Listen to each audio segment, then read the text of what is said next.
Good morning, this is attorney Chris Carson.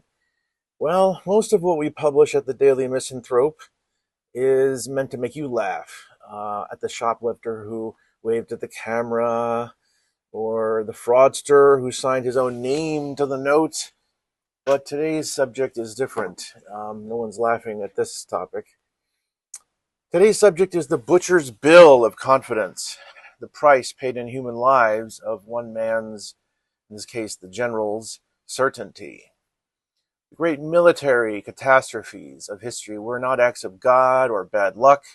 They were authored, signed, and drafted, dated by confident men who skipped the single obvious step that any corporal could have named, like the water or the winter coat or the locked gate or the second look at the map. At Gettysburg, General Robert E. Lee of the Confederacy ordered 12,000 men across a mile of open ground, making them all targets, into the center of a fortified line. Over the plain, repeated warning of his ablest general, Longstreet, who told him that no force on earth could take that position. Barely half came back, and as they streamed past him, broken, Lee said the only true thing anyone said that day, other than Longstreet: "It is all my fault." He was right. At the Somme in World War I, on the first morning of July 1916, nearly 20,000 British soldiers were killed, not wounded, killed, in a single day. They had been ordered to walk at a deliberate pace in straight lines toward the German guns, because the plan was so certain the wire had been cut and the defenders were dead. The wire was not cut and the defenders, the Germans, were not dead. And outside Moscow, in the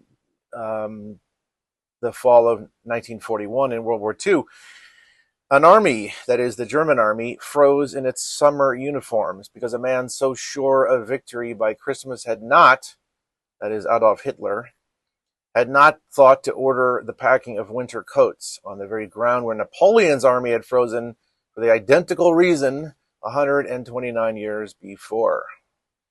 That is the pattern. It's not cowardice. Many of these men were brave, not stupidity. Several were brilliant. What killed their armies was certainty, the specific arrogance that relieves a confident man of the tedious obligation to check. The genius sometimes does not check. The corporal would have checked often, and the difference between them is measured, as always, in graves. 14 of these examples, from Cannae in ancient Rome to the Maginot Line in 1940, are collected at dailymisanthrope.com, each one sourced, each one true. Read them not for comfort, they're not for that, and not for the schadenfreude. Read them as a warning to yourself and others, because the most expensive thing a man can carry, or woman can carry, into any decision is the certainty that he or she cannot be wrong. This has been the Butcher's Bill of Confidence. Remember to like and subscribe to the Daily Misanthrope. And remember, stay skeptical.